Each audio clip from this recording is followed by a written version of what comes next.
One cool mechanic in Hollow Knight Silksong is how the player heals. Much like the first game, every time you hit an enemy, you get soul. Once you have enough, you can heal. However, the key differences in this game are what make it such a cool mechanic. Now, when you bind to heal, it heals all of your HP at once, rather than having to heal each individual heart or mask like in the first game. This on the surface sounds like it's just a quality of life improvement to make healing easier, but that's just not the case. Firstly, you have to gain more soul in order to heal. It's less soul than it would be to heal 4 hearts in Hollow Knight, but it still does take more hits in order to heal at all. Secondly, and this is the biggest difference, when you press the heal button, you are locked into that healing animation completely, including your movement. The healing animation takes about 1.5 times as long as Hollow Knight's did, but in the first game, you could cancel that animation whenever you wanted. In Silksong, you cannot. So to summarize, this implementation of the healing mechanic rewards and encourages players to play on the offensive, as hits get soul, but it forces the player into a highly committal action to heal, which rewards the players who learn the attack patterns of the enemies. Now, I can't think of a Souls-like that both locks the animation and the movement of the player, so this is a pretty unique implementation of this mechanic. Another cool mechanic in Hollow Knight Silksong is the way the inventory and rosemary beads work. Like in most Souls-likes, if you die, you lose your currency. In this game, that is rosemary beads. However, something you don't lose are items in your inventory. Through collecting rosemary strings or buying them, you can turn your rosemary beads into necklaces which are stored in your inventory rather than on your person. This is a great quality of life mechanic, which means that if you want to store your beads in a safer way, so long as you explore enough to find them or you farm enough to get enough rosemary beads to buy a string,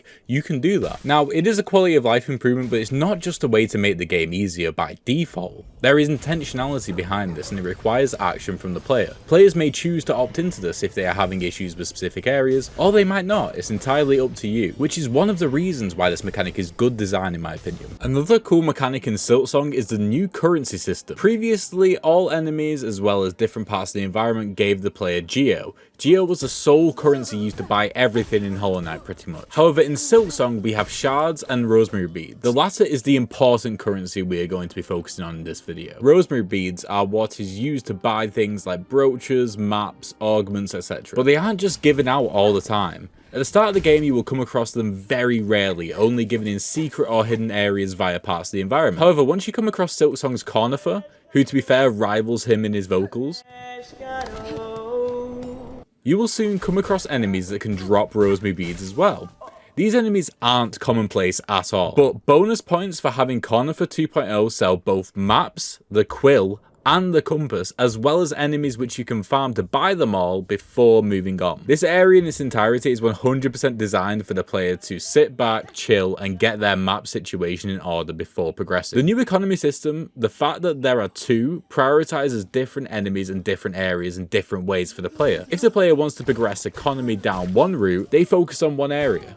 If they want to go the other route, they will focus on other areas and enemies. It's a bit of added depth to the economy, which is really welcome in Silksong. Another cool mechanic in Silksong is how the 5-directional combat works. Usually in 2D games where the player can attack in 4 directions, it's up, down, left and right. However, in Silksong, in order to match Hornet's more committal approach and personality, the game actually uses 5 directions: up, left, right, diagonal left, and diagonal right, with no down attack. Attacking up, left, or right works as expected, but if you hold down on the D-pad or analog stick, you will dash either diagonal left or right, depending on which way Hornet is facing. Now, this is something to get used to for sure, as it isn't super intuitive the angle in which Hornet will attack, so it's hard at the start to figure out where she will end up. However, the feeling when you pull it off really makes you feel like you are playing much more aggressively than in Hollow Knight. Additionally, the knockback on these attacks are really strong, sending you back to your original position as if it was a regular down attack. Now, this diagonal attack allows you to attack down without being on top of enemies, which is safer at first, but then it forces you on top of those enemies before returning you back to your original position. If you judge the distance wrong, you could end up smack bang in front of them. Finally, it's just also a great movement tool. You can use it outside of combat to zip around, and it's great for bouncing between enemies with purpose. Another cool mechanic in Silksong is the clamber. Being able to clamber onto ledges firstly and more obviously makes makes the platforming challenges slightly easier, as you can technically just miss a jump but still pull yourself up. However, it's how the clamber works with the other systems as well as the levels which make it really interesting. Firstly, due to Hornet's 5-directional combat movement where her down attacks can only be diagonal, the clamber allows for more fluidity when combined with these attacks, and it gives the player a bit more freedom to perform these actions, especially mid-air. Secondly, the clamber allows for levels to feel a bit less cluttered when it comes to platforms. Platforms can be a bit higher up and a bit further apart, allowing there to be more space for the background art to shine, but also for enemies to maneuver, which overall just gives the game a subtle amount of breathing room which the player might not notice, but they should definitely feel. Thanks for watching, don't forget to subscribe and tune into GDL again for another cool mechanic.